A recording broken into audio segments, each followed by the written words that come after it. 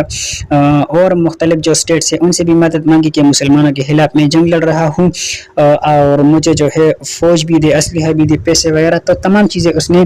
اکٹھے کرنا شروع کر دیے۔ اب دوبارہ اس نے غزنی کے علاقے پر حملہ کیا، لیکن اس بار دوبارہ اس کو شکست ہو گئی، ٹھیک ہے۔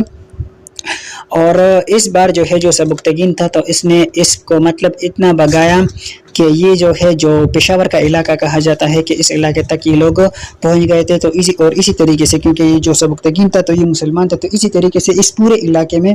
جو ہے انہوں نے کیپچر کر دیا اور یہاں پر اپنی جو حکومت تھی، اسلامک ایک سوسائٹی تھی، ایک حکومت انہوں نے یہاں پر بنا لی، ٹھیک ہے۔ اور جو جیک پول تھا وہ تو واپس چلا گیا۔ تو جب وہ واپس چلا گیا، اب کچھ ٹائم بعد جو ہے ایک بندہ پھر اس کے پاس آئے اور کہا کہ جو سبکتگین ہے تو وہ ایک کسی دورے پر گئے ہیں، ٹھیک ہے، اور وہ نہیں ہے، اور جو اس کا مطلب جو سارا چیزیں ہے تو وہ خالی ہے، وہ خود نہیں ہے، تو آپ ان پر حملہ کریں اور ان سے اپنا جو بدلہ ہے وہ لے لیں۔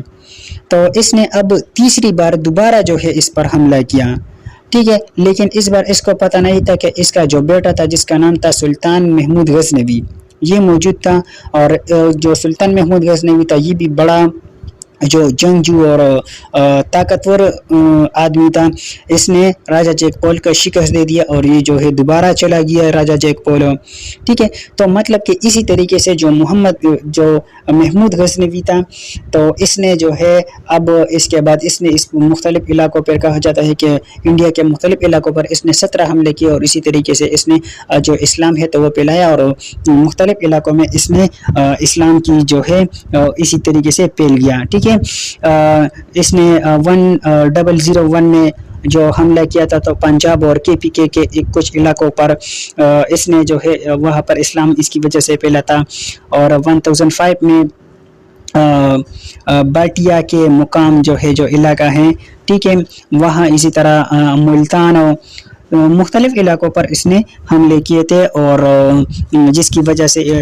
اس کی ہم جو ٹائم ہے اس کو تھرڈ ویو کہہ سکتے ہیں کہ اس میں جو اسلام تھا تو وہ پھیل گیا تھا۔ تو اسی طریقے سے ہم کہہ سکتے ہیں کہ جو پوری ایک اسلامک سوسائٹی تھی تو اسی طریقے سے پھیل گئی تھی، اور اسی طریقے سے جو اسلام تھا تو وہ مختلف علاقوں میں پہنچ گیا تھا۔ Establishment first Muslim dynasty in India. اب جو فرسٹ مسلم ڈائنیسٹی تھی وہ انڈیا میں، تو وہ جو تھی جو قطب الدین ایبک تھا، یہ ایک سلیو تھا محمد غوری کا 1206 میں۔ تو جب اس کی ماسٹر کی ڈیتھ ہو جاتی ہے تو قطب الدین ایبک جو ہے وہ کنگ بن جاتا ہے، اور جو دلی سلطنت ہے اس کی جو بنیاد ہے وہ رکھی جاتی ہے، اور یہ جو ہے 320 ایئر تک سے، مطلب کہ 1206 سے لے کر 1526 تک یہ ہوتی ہے، ٹھیک ہے۔ تو اس میں جو 5 جو مشہور ڈائنیسٹیز کے دلی سلطنت کے، تو جس میں سلیو ڈائنیسٹی ہے، ہلجی ڈائنیسٹی ہے،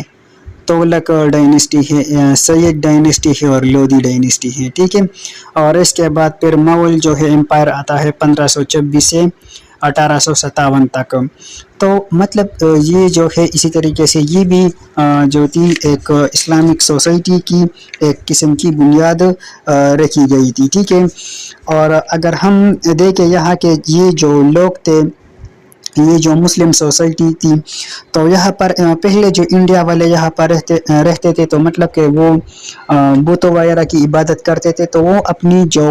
پرانے جو باپ دادا ہوتے تھے پرانے قسم کے، ان کی عقیدے پر چلتے تھے۔ تو ایک اس میں یہ ہوا کہ یہاں پر جو اسلام آ گیا تو ان لوگوں کو ایک نئی آئیڈیا جو ہے وہ آ گیا، کیونکہ اسلام میں اگر دیکھیں وہ تو اپنے بتوں وغیرہ کی بات کرتے ہیں، تو ان کو ایک نیا طریقہ مل گیا، نماز کا، زکوٰۃ کا سسٹم، یہ تمام چیزیں ایک دوسرے کے ساتھ اچھے طریقے سے تمام مسلمان آپس میں بھائی ایک نئی باتیں جو ہے ان لوگوں کے سامنے آ گئی، کیونکہ اسلام جو ہے ہمیں پتہ ہے کہ اسلام ایک کمپلیٹ کوڈ آف لائف ہے، جس میں تمام زندگی کے جو سوشل ہے، پولیٹیکل ہے، اکنامک ہے، کسی بھی قسم کے جو مسئلے ہیں، تمام مسائل کا حل جو ہے اسلام میں موجود ہے، ٹھیک ہے۔ تو ان لوگوں کو اسلام جو ہے ایک یونیک ریلیجن لگا، اور یہ لوگ ان سے انسپائر ہو کے یہ لوگ جو انڈیا والے تھے تو یہ مسلمان ہو گئے، ٹھیک ہے۔ تو اسی طریقے سے یہ مسلمان ہو گئے۔ اور سر اس سے پہلے بھی ہم نے دیکھا کہ